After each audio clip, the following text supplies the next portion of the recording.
اللہ من الشیطان الرجیم بسم اللہ الرحمن الرحیم السلام علیکم جمیعا ورحمۃ اللہ وبرکاتہ۔ امید ہے کہ آپ سب بخیر و عافیت ہوں گے۔ آج کے اس کلاس میں آپ سب کو خوش آمدید کہتے ہیں۔ اس کلاس کا ٹاپک ہے teach your self Islamic ideology. آپ اپنے سے اسلامک آئیڈیالوجی اور عقائد کو سیکھیں۔ خوب، سوال یہ پیدا ہوتا ہے کہ عقیدہ کیا چیز ہے؟ آئیڈیالوجی انسان کے اوپر کیا اثر انداز ہے آئیڈیالوجی کا؟ کیا ممکن ہے کہ انسان آئیڈیالوجی کے بغیر زندگی بسر کریں یا نہیں؟ اس ناطے ہمارے بہت سے دوستوں نے پھر گزارش کی کہ اسلامک تھیولوجی کے اوپر، کلام اسلامی کے اوپر یا اسلامی اعتقادات اور عقیدے پر کچھ سیریز رکھا جائے تاکہ ہم سننے والوں کے لیے، ہم اس چینل بنانے والوں کے لیے اور ساتھ ساتھ میں کلاس میں تشریف لانے والوں کے لیے مفید رہے۔ لہٰذا ہم آج کے اس گفتگو کو اس عنوان سے شروع کریں گے کہ دیکھیں، جب ہم اس پوری کائنات کا مطالعہ کرتے ہیں یا کائنات کو اپنے آس پاس سے جب ہم دیکھتے ہیں، موجودات کو، مخلوقات کو ہم اور آپ آپس میں دیکھتے ہیں تو ہم اور آپ کیا پاتے ہیں؟ اس پوری کائنات میں بہت سے موجودات ہیں، جمادات ہیں، نباتات ہیں، اور حیوان ہیں، انسان ہیں، اور مختلف قوم قبیلے ہیں، اور مختلف جانور ہیں، مختلف حیوان ہیں، مختلف پیڑ پودے ہیں، بہت سی مخلوقات اس کائنات میں ہیں۔ لیکن ان سارے مخلوقات میں ایک انسان ہے جو دوسرے ساری موجودات سے الگ ہے۔ خوب، الگ کس وجہ سے ہے؟ کہ یہ انسان اس لیے الگ ہے کیونکہ انسان، پہلی بات تو یہ کہ انسان فکر کرتا ہے، سوچتا ہے، یعنی وہ بغیر فکر کے، بغیر سوچ سمجھ کے کوئی کام نہیں کرتا۔ دوسری چیز یہ ہے کہ اس انسان کی دوسری خصوصیت یہ ہے کہ جس کی بنا پر وہ جانوروں سے اور دوسرے حیوانات سے اور موجودات سے الگ نظر آتا ہے، کیونکہ وہ انتخاب کرتا ہے۔ پہلے فکر کرتا ہے، پھر اس کے بعد اسے چوائس کرتا ہے، انتخاب کرتا ہے، پھر اس کے بعد ایکٹ کرتا ہے، عمل کرتا ہے۔ تو یہ انسان کی خصوصیت ہے۔ ہم اور آپ سے اگر کوئی پوچھے کہ اس انسان کی باڈی پر کس چیز کی حکومت ہے، کون سی چیز ہماری باڈی کو، ہمارے اعضاء و جوارح کو چلاتی ہے، ہم اور آپ کو چلاتی ہے، ہماری زندگی کو چلاتی ہے، تو ہم اور آپ کیا جواب دیں گے؟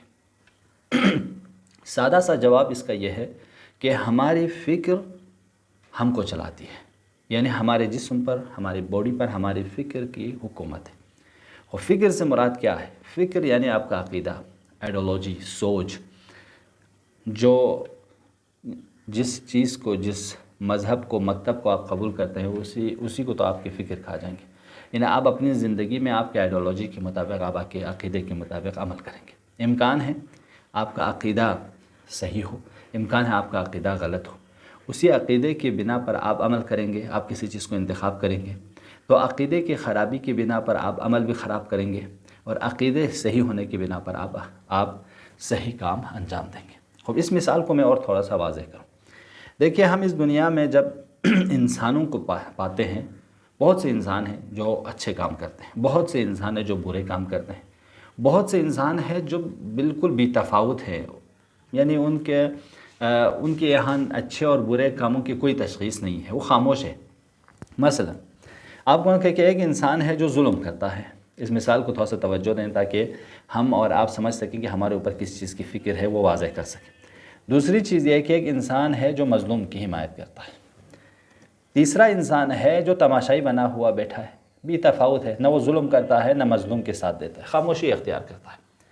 اب آپ اور ہم سے اگر یہ سوال کریں، مہم کوشچن ہے نا، جو ہم اور آپ اپنے آپ سے اور اپنے جامعہ کے ایسے افراد سے کر سکتے ہیں کہ بھئی ایک انسان ظلم کرتا ہے، دوسرا انسان مظلوم کی حمایت کرتا ہے، اور تیسرا انسان تماشائی بنے بیٹھا رہتا ہے۔ ان تینوں کے اعمال الگ الگ ہیں۔ اس کی وجہ کیا ہے؟ وہ کون سے اسباب ہیں، ٹھیک ہے، وہ کون سے فیکٹس اور ریزنز ہیں جس کے بنا پر یہ تینوں انسان الگ الگ کام انجام دے رہے ہیں؟ تو اس کا اگر ہم اور آپ جواب ڈھونڈنا چاہے اور اس پر دقت کرنا چاہے تو اس کا سادہ سا جواب یہ ہے کہ انسان کے ظلم اور مظلوم اور تماشائی کی وجہ کے اسباب کیا؟ اس کو، یہ کوشچن جو ہے، اس کوشچن کا جواب یہ ہے کہ اس کی فکر، اس کا عقیدہ، اس کا آئیڈیالوجی۔ پہلا انسان جو، یعنی فکر سے مراد وہی سوچ، میں نے پہلے کہا کہ حقیقت میں وہی عقیدہ اور آئیڈیالوجی۔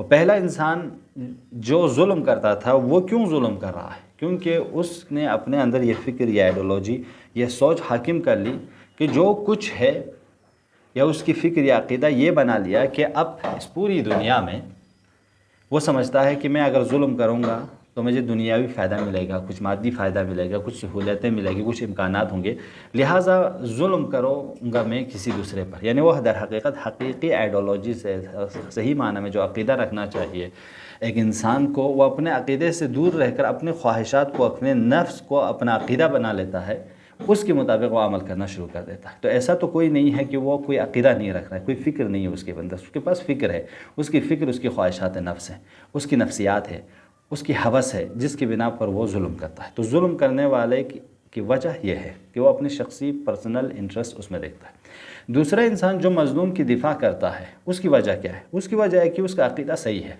وہ اس کی فکر انسانی اخلاقی اقدار پر ہے، اس لیے ایثار قربانی کا جذبہ اس کے اندر موجود ہے۔ وہ حقیقی معنی میں ایک مومن، ایک مسلمان یہی ہے کہ وہ نہ کسی پر ظلم کرے، نہ کسی پر وہ ظلم کرے، نہ کسی سے نہ اپنے کو مظلوم قرار دے، بلکہ وہ نہ ظلم کرنے دیں اور مظلوم کی دفاع کریں، ظلم کے خلاف آواز بلند کریں۔ یہ ایک صحیح معنی میں صحیح عقیدہ رکھنے والے کی پہچان ہے، یعنی وہ اپنے اندر ایثار قربانی کا جذبہ رکھے۔ تو اس ناطے ہم اور آپ دیکھیں یہ انسان جو دوسروں کے حق میں بولتا ہے، دوسروں کی حمایت کرتا ہے، غریبوں کے، محتاجوں کے، فقیروں کی حمایت کرتا ہے، اس کا مطلب یہ ہے کہ اس کے پاس صحیح آئیڈیالوجی ہے، اس کا عقیدہ بنسبت پہلے والے سے بہتر ہے۔ تیسرا انسان جو خاموشی اختیار کرتا ہے، اس کی وجہ بھی اس کی فکر اور آئیڈیالوجی ہے۔ اس نے اپنا عقیدہ یہ بنا لیا کہ یار میرے منفعت میں نہیں ہے، میرے فائدہ میں نہیں، یعنی اپنی ذاتی انٹرسٹ اور ذاتی فائدہ کے لیے یہ کمزور ایمان اور ضعیف العقیدہ انسان یہ سمجھ بیٹھا کہ بس جو میں کچھ کر رہا ہوں وہ صحیح ہے۔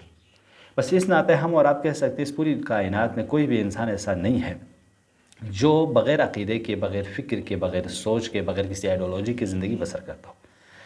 کوئی بھی کام، کوئی بھی عمل، چاہے اچھا چاہے برا، اس کا اثر اس کی فکر سے ہے، اس کی آئیڈیالوجی سے ہے۔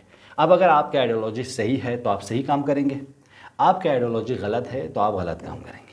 تو کسی کو آپ صرف نام سے کہ یہ مسلمان ہے، یہ غیر مسلمان ہے، یہ ہندو ہیں، یہ جین ہیں، یہ بدھسٹ ہے، یہ میٹرلسٹ ہیں، یہ مارکسسٹ ہیں، اس بنا پر آپ جانچ نہ کریں، بلکہ اس کے عمل اور اس کے ایکٹس کے مطابق اگر اس کا عقیدہ مسلمانوں کے مطابق ہے تو ہم اس کو کہہ سکتے ہیں حقیقی معنی میں ایک مسلمان ہے، وگرنہ ہم اور آپ کہہ سکتے ہیں ایک انسان ظالم ہے لیکن اپنا نام اس نے مسلمانوں والا رکھا ہے، در حال کہ کوئی بھی دین نہ ظلم کرنے کو اجازت نہیں دیتا، فساد کرنے کی اجازت نہیں دیتے، بدعنوانیاں، فحاشیاں، عریانیت کو پھیلانے کی اجازت نہیں دیتا۔ تو اس ناطے ہم اور آپ دیکھیں، یعنی آئیڈیالوجی اتنا مہم ہے کہ ہم اور آپ اگر صحیح آئیڈیالوجی حاصل نہیں کریں گے تو ہمارے سارے اعمال غلط ہوئے گا۔ ہم اور آپ اگر صحیح آئیڈیالوجی حاصل کریں گے، صحیح ہمارا عقیدہ ہو تو ہمارے آپ کے اعمال بھی صحیح ہوں گے، لیکن اگر عقیدہ صحیح نہیں ہے تو ہمارے اعمال بھی صحیح نہیں ہوں گے۔ امید کرتے ہیں کہ یہ مختصر سی گفتگو جیسے ہم اور آپ دیکھتے ہیں آج کا دور، بالخصوص یہ عصر حاضر، یہ دور جس دور میں ہم اور آپ زندگی بسر کر رہے ہیں، یہ بالکل آئیڈیالوجی کا زمانہ ہے۔ مختلف عقائد، مختلف مکاتب فکر ہے، کچھ مکاتب فکر ہے جس کو انسانوں نے بنایا، کچھ مکاتب فکر اور کچھ ادیان ایسے ہیں جس کو خدا نے بنایا، آسمانی ہے، کچھ بشری ہے، کچھ زمینی ہے، کچھ آسمانی ہے۔ تو بہت سے مکاتب فکر اس دنیا میں ہے، اور آج کے اس دنیا میں یہ بے انتہا مہم ہے کہ اس پوری دنیا میں بہت سارے مکاتب فکر ہے جو یہ دعویٰ کرتی ہیں کہ ہمارے پاس جو عقیدہ ہے، ہمارے پاس جو آئیڈیالوجی ہے، ہمارے پاس جو نظام ہے وہ سب سے بہتر ہے، اس کی جو کوئی بھی اس کی فالو کرے گا، جو اس کی پیروی کرے گا وہ کامیاب ہوگا۔ جیسے ہم اور آپ دیکھتے ہیں کہ ایک اسلام ہے، اس پر وہ بھی آتا ہے، کہتا ہے کہ دیکھو میرے پاس جو نظام ہے وہ بہتر ہے۔ اسی طرح عیسائیت ہے، یہودیت ہے، ہندوازم ہے، سکھزم ہے، بدھسٹ ہے، جین ہے، یہ وہ مکاتب فکر ہے جو کہتا ہے کہ ہمارے پاس جو نظام ہے وہ بہتر ہے۔ اسی طرح کچھ فکر ہے جو مغربی تہذیب نے وجود میں لائی ہے، جیسے میٹرلزم ہے، مادیت ہے، مارکسزم ہے، کیپٹلزم ہے، سوشلزم ہے، ایتھیزم ہے، اور اس طرح کے بہت سے مکاتب فکر ہے، لیبرلزم ہے، اسی طرح آپ سوشلزم ہے، سیکولرزم ہے اور ہیومنزم ہے، یہ ساری وہ مکاتب فکر ہے جو مغربی تہذیب کی ہیں۔ اب میں آپ کو بتانا چاہوں گا، دیکھیں ان دونوں، آپ یہ جو پہلے دیکھ رہے ہیں اسلام سے لے کر جینزم تک دیکھیں، یہ سب دینداروں کی فکر ہے، یعنی یہ کہتے ہیں کہ اس پوری کائنات میں ہمیں دین، ہماری آئیڈیالوجی ہے کہ ہم آئیڈیالوجی ہماری دینی ہو، اور مادیت سے لے کر ایتھیزم تک کے تمام آئیڈیالوجیز کو آپ جب پڑھیں گے تو ان کہتا ہے کہ کوئی کسی دین کی ضرورت نہیں ہے، ہم انسان مہم ہے، ہم انسان خود ان کاموں کو انجام دے سکتے ہیں۔ تو میں ایک تھوڑا سا ڈفرینس آپ کو آئیڈیالوجی کے بتاؤں ان دونوں کے درمیان، دینداروں کے اور بے دینوں کے، ہم اور آپ کہہ سکتے ہیں ان کو، کہ یہ جو اسلام سے لے کر جینزم تک کے جو یہاں پہ میں نے کچھ پوائنٹس کچھ ادیان کے نام گنے، یہ سب ہم کہہ سکتے ہیں یہ پورا ایریا جو ہے دینداروں کا ہے۔ مادیت سے لے کر ایتھیزم تک کے جو میں نے کچھ یہاں پہ کچھ نکات کا اور کچھ مکتب فکر کا نام لیا ہے، وہ ہم کہہ سکتے ہیں بے دینوں کا ہے۔ اب بے دینوں کی آئیڈیالوجی میں اور دینداروں کی آئیڈیالوجی میں کیا فرق ہے؟ کلی میں صرف اسلام کی بات نہیں کر رہا ہوں، میں صرف عیسائیت کی بات نہیں کر رہا ہوں، میں صرف یہودی یا ہندوازم اور سکھزم یا بدھزم یا جینزم کی بات نہیں کر رہا ہوں، میں سب کی بات کر رہا ہوں کہ بھئی دینداروں کا کیا نعرہ ہوتا ہے، بے دینوں کا کیا نعرہ ہے۔ دیکھیں، پہلا پوائنٹ ہے، دیندار جو بھی ہوگا وہ کہے گا یہ پوری کائنات، اب اس کا جو ورلڈ ویو ہوگا، یعنی انسان جو عقیدہ رکھے گا اسی بنا پر اس کا ورلڈ ویو بنے گا، یعنی وہ دنیا کو اسی نظریے سے دیکھے گا کہ بھئی انسان جس عقیدے کا پیرو ہوگا وہ اسی حساب سے اس کائنات کو دیکھے گا۔ جو عقیدہ ہوگا، میں نے پہلے کہا کہ بغیر عقیدے کے کوئی انسان زندگی بسر نہیں کر سکتا، جیسے عقیدہ ہوگا ویسے اس کی ورلڈ ویو ہوگی۔ اب وہ کائنات کو ایک دیندار لوگ، اسلام، مسلمان، عیسائی، یہودی، ہندو، سکھ، بدھسٹ یا جینزم، یہ جب دنیا کو دیکھتے ہیں تو کہتے ہیں اس کائنات کو کسی نے بنایا ہے، اس کائنات کا خالق ہے۔ لیکن میٹریلزم کے پیروکار، Marxism, capitalism, socialism, atheism, liberalism, humanism, ان کے پیروکار اگر جب کائنات کے بارے میں ورلڈ ویو ان کا کیا کہتے ہیں، اس کائنات کا کوئی خالق نہیں ہے، کسی نے اسے بنایا نہیں ہے۔ خوب، تو کیا ہے کسی نے، یعنی یہ کائنات اتفاق سے وجود میں آیا ہے، بگ بینگ تھیوری کی بنا پر اچانک وجود میں آیا ہے۔ خوب، یہ ان کا نظریہ ہے۔ پہلے لوگ کہتے ہیں اس کائنات کو جب کسی خالق نے بنایا ہے، وہ عالم ہے، وہ حکیم ہے، وہ دانا ہے، تو اس نے اس کائنات کو بے ہدف نہیں بنایا، اس کو کوئی ہدف ہے، اس کا کوئی ٹارگٹ ہے جس کی بنا پر اس نے اس کائنات کو بنایا ہے، انسانوں کو بنایا ہے، چرند پرند، ستارے، سیارے، پھول، کانٹے، سب کو بنایا ہے، پانی، دریا، پہاڑ، ریت، زمین، سب کو بنایا ہے۔ اس سب کو بنانے کا ہدف و مقصد ہے۔ لیکن دوسرے مغربی مکاتب فکر کے کہنا ہے کہ نہ، اس کائنات کا کوئی ہدف نہیں ہے، یہ بے ہدف ہے، چونکہ ایک ایکسیڈنٹ، ایک تصادف، ایک اچانک وجود میں آیا ہے۔ تو کوئی بھی چیز، جب کوئی چیز ایکسیڈنٹ ہوتا ہے، تصادف ہوتا ہے، اچانک سے جو وجود میں آیا ہوتا ہے، اس کا کوئی ہدف و مقصد نہیں ہوتا۔ تو کہتے ہیں کوئی ہدف و مقصد نہیں ہے، یہ خود سے بنا ہے، اب خود سے بنتا چلا جائے گا، پھیلتا چلا جائے گا۔ اور تیسرا ہے کہ اب انسان کے بارے میں، یہ تو کائنات کے بارے میں ہے، تو میں شارٹ بیان کر رہا ہوں تاکہ ہمارے سننے والے اور ہمارے کلاسز میں موجود جوان سمجھ سکے بس، باقی تو آپ خود جو ٹیکسٹ میں نے آپ کو دیا بعد میں کتاب جو ہے اس کو آپ پڑھیں گے تو اور واضح ہو جائے گا، میں صرف سمجھانے کے حد تک یہ آپ کو بیان کر رہا ہوں۔ اب انسان کے بارے میں ان لوگوں کا نظریہ کہ جو بھی دیندار ہوگا وہ کہے گا انسان جسم و روح کا مجموعہ ہے، کچھ چیزیں ہیں جو ہمارے جسم کی ضرورتیں ہیں، کچھ چیزیں ہمارے روح کی ضرورتیں ہیں۔ ہمارے جسم بیمار ہو جائے ڈاکٹر کی ضرورت ہے، ہمارے روح بیمار ہو جائے دینی اور اخلاقی اساتید کی ضرورت ہے، یہ دیندار لوگ کہتے ہیں۔ لہٰذا کچھ بیماریاں جسم کو لگتی ہیں، کچھ بیماریاں روح کو لگتی ہے۔ جسمانی بیماریوں سے شاید انسان بے دین نہیں ہوتا، لیکن روحی بیماری جب انسان کو لگ جائے، حسد، غیبت، فحاشی، طغیانی اور روحی بیماری سے فسادات کی بیماری اگر انسان میں آ جائے، ظلم، حسد، کینہ اور چغلخوری کی بیماری جب روح میں لگ جاتی ہے تو وہ انسان بدتر ہوتا چلا جاتا ہے، وہ انسان بے دینیوں کی طرف بے دین ہوتا چلا جاتا ہے۔ لیکن روح سالم رہے اور جسم بھی سالم رہے تو انسان مومن رہے گا، دیندار رہ سکتا ہے۔ لہٰذا ضروری ہے کہ ہم جسم اور روح دونوں کو اہمیت دیں۔ لیکن مغربی مکاتب فکر کے پیروکار، یہ سارے مکاتب فکر کے پیروکار کیا کہتے ہیں کہ نہ، انسان جسم اور مادہ ہے، صرف کوئی روح نہیں ہے، کوئی میٹافزک نہیں ہے، یہ صرف فزکس کو ہی تسلیم کرتے ہیں جس کو ہم دیکھ رہے ہیں، چھو سکے۔ لہٰذا وہ جسم، پارٹ آف باڈی کی جو بھی بیماریاں آئیں اس کے لیے انہوں نے ریسرچ پاس کی ہے کہ آپ انسان کے آنکھ کی بیماری کو کیسے ٹھیک کیا جا سکتا ہے، اس کے اسپیشلسٹ لائیں، کان کے اسپیشلسٹ بنائیں، اور تمام اعضاء و جوارح کے بالخصوص اسپیشلسٹ بنائیں۔ اس میں ترقی بھی کی انہوں نے، چونکہ انہوں نے صرف ٹارگٹ کس کو بنایا، اسی فزکس، اسی جسم کو بنایا۔ تو یہ ان کی آئیڈیالوجی ہے، اسی بنا پر کہ کوئی روح وہ نہیں ہے، جسم ہے، جو کچھ ہے جسم ہے۔ اب ایک دوسری یہ کہ آفٹر ڈیتھ، خوب انسان اس کائنات میں آئے، چونکہ انسان ہے نا، ہم انسان اس کائنات، ہمارے آنے کے بعد اس کائنات کے بعد کیا ہوگا، کائنات کے بارے میں ان کی یہ سوچ تھی، انسان کے بارے میں یہ سوچ اب آخرت۔ دینداروں کا کہ آخرت ہے، قیامت آئے گی، یہ موت وسیلہ ہے۔ اب اس قیامت میں سزا و جزا، انسان جو کچھ اعمال اس دنیا میں انجام دے گا اس کا سزا و جزا پائے گا۔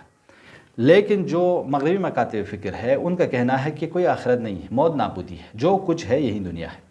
یعنی مغربی فکر کے مطابق سب کچھ یہی دنیا ہے، ان ہی الا حیاتنا دنیا، یہ دنیا ہے جس میں ہم کھیلتے کودتے جیتے مریں گے، کھائیں گے پیئیں گے عیش کریں گے، بس یہی دنیا ہے۔ لیکن ہم اور آپ جو دیندار ہیں ان کا عقیدہ یہ ہے نہیں، یہ دنیا وسیلہ ہے، یہ دنیا مزرعہ آخرت ہے، یہ دنیا کھیتی ہے آخرت کے لیے، جو ہم عمل کریں گے وہ آخرت میں ہمارے ابدی زندگی مرنے کے بعد شروع ہوگی۔ تو یہ آئیڈیالوجی کے فرق دیکھیں آپ کتنا مہم ہے آئیڈیالوجی۔ اور دینداروں کا عقیدہ ہے کہ جب انسان مرے گا اس کے تمام اعمال کا، چاہے نیک اعمال ہو چاہے برے اعمال ہو، سب کا سزا ثواب، اگر نیک اعمال ہو اس کو ثواب ملے گا، برے اعمال کا سزا ملے گا۔ لیکن مغربی مکاتب فکر کی آئیڈیالوجی کے مطابق ان تمام مکاتب فکر کوئی سزا و جزا نہیں ہے، کوئی نہیں ہے۔ جب انہوں نے سرے سے خالق کا انکار کیا، پھر یہ اس دنیا کو اتفاق سے وجود میں آنے کو کہا، تو اب یہ جب انسان مرے گا تو اتفاق سے مرے گا، اب اس کا کوئی ہدف و مقصد، اس کے اعمال کا کوئی ہدف و مقصد نہیں ہوگا۔ یہ اس لیے مہم ہے آئیڈیالوجی کا سیکھنا۔ دیکھیں آئیڈیالوجی کتنا مہم ہے، انسان جیسے سوچ رہے گا ویسے ہی اس کی زندگی گزرے گی، ویسے ہی اس کی زندگی کے بعد کی زندگی مرتب ہوگی۔ آپ دنیا میں جیسی زندگی بسر کریں گے ویسے آپ کی آخرت کی زندگی ہوگی۔ آپ دنیا میں اگر مومنانہ زندگی بسر کریں، انسانوں والی زندگی بسر کریں اور خیر خواہی کی زندگی بسر کریں تو آخرت میں آپ کو وہی پوسٹ وہی مقام وہ والی زندگی نصیب ہوگی۔ لیکن آپ دنیا میں جلادوں والی، ظالموں والی، ستمگروں والی زندگی بسر کریں اور آخرت میں یہ سوچیں کہ ہمیں مومنوں والی زندگی ملے، ایسا ممکن نہیں ہے۔ یہ قانون ہے، یہ خدا کی ایک سنت ہے۔ لہٰذا آئیڈیالوجی مہم ہے کہ ہم اور آپ آئیڈیالوجی کو سیکھیں، ان عقائد کو سیکھیں، افکار کو سیکھیں۔ لہٰذا اسی بنا پر ہم اور آپ کی یہ ورلڈ ویو بنتی ہے۔ دیکھیں ایک پوائنٹ اور آپ کی خدمت میں عرض کروں زحمت تمام، اسلام، اب ہم ایک سے مسلمان بحث کریں گے اب یہاں پہ۔ دیکھیے اسلام ایک کامل آئیڈیالوجی ہے جس کی بنیاد توحید پر ہے، جس میں بشریت کی نجات دینے کی صلاحیت موجود ہے۔ اب ایک 3 سوال ہے جو بنیادی سوال ہے جو انسان چاہے مسلمان ہو چاہے غیر مسلمان وہ اپنے آپ سے کرتا ہے کہ انسان کہاں سے آیا ہے، انسان کو اس دنیا میں کیا کرنا ہے، اور اس دنیا کے بعد وہ کدھر جائے گا۔ یہ 3 سوال ہے جب انسان اپنے آپ سے پوچھتا ہے۔